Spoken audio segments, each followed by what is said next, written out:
Yan, good day po sa inyong lahat. Welcome na naman po sa another episode ng ating vlog. Yan. Na kung saan ay ang video natin ay nagmamaneho pa rin po tayo.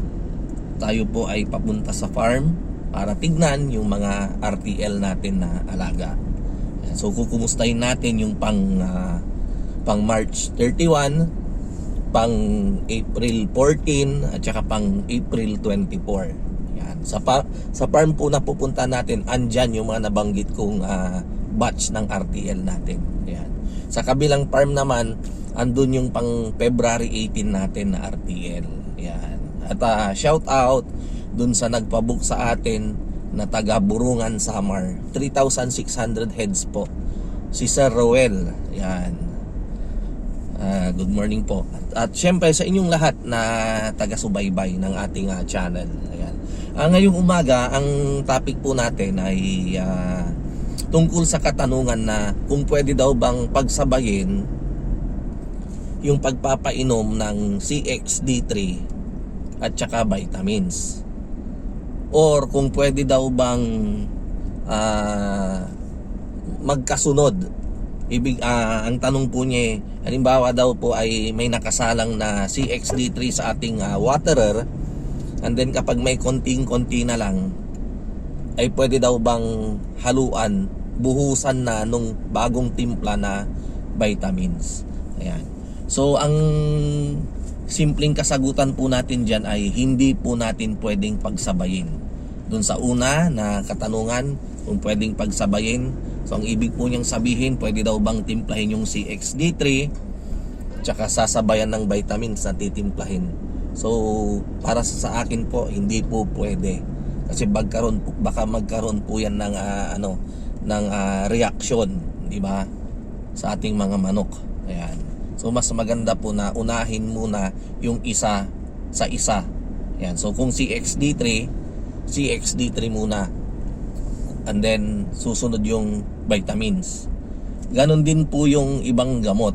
Yan. At syempre hindi rin po pwede yung bubuhusan mo, may natira pang konting gamot, and then lalagyan muna ng antibiotics or vitamins yung natimplahan doon na gamot na andun sa kanilang painuman. So hindi po pwede yon.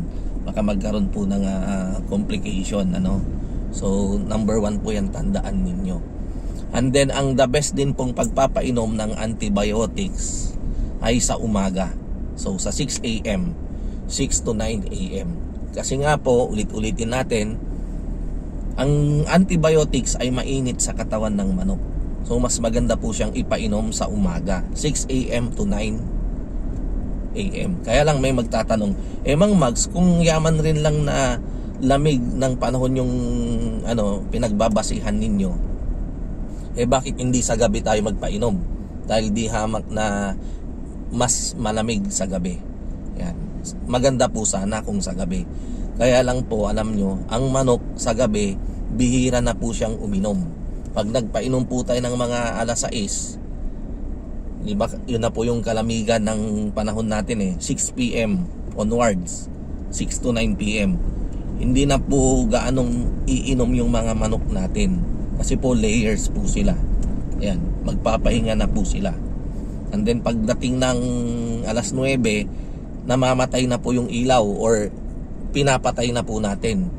So ang mangyayari po, yung gamot na hindi nila naubos, hindi na po nila talaga mauubos yan. Dahil magpapatay na po tayo ng ilaw. May uminom man dyan, mangilan-ngilan lang. Yan, dahil may mga manok po tayo na nasasanay din. May mga mangilan-ngilan na alam nilang uminom kahit na madilim. Ayan. So hindi po advisable na, lalo na kapag layers, na magpainom ng antibiotics sa gabi kasi dahil hindi na nila mauubos ito. Subalit kapag ang alaga natin ay broiler, alam nyo po ang broiler kasi magdamag po yung ilaw niyan. So sa gabi talaga tayo nagpapakain. Baliktad din. Sa gabi tayo nagpapakain, sa gabi din sila umiinom. Kasi nga kapag kumain sila, syempre kahit tao yan, pag kumain tayo, mauuhaw tayo. So kakain, iinom yang mga yan sa gabi. At saka sa broiler, mas magandang magpakain sa gabi kasi nga po malamig. Yung feeds kasi mainit din sa katawan yan. Kapag binusog natin yung broiler sa umaga, sa tanghali, asahan nyo po, ma-high blood po yung mga yan, may heat stroke sila. Marami pong mamamatay. Sako-sako po yung pupulutin natin. Sa halimbawa, sa alaga na lang natin na 5,000 or 10,000 heads. Sako-sako po yung pupulutin natin dyan. Kaya yun po. Kapag may mga katanungan kayo regarding sa broiler, ay lagay nyo lang dyan sa comment or i-text nyo lang po ako sa 0927-427-1056 at susubukan po nating sagutin yung mga katanungan ninyo tungkol sa broiler.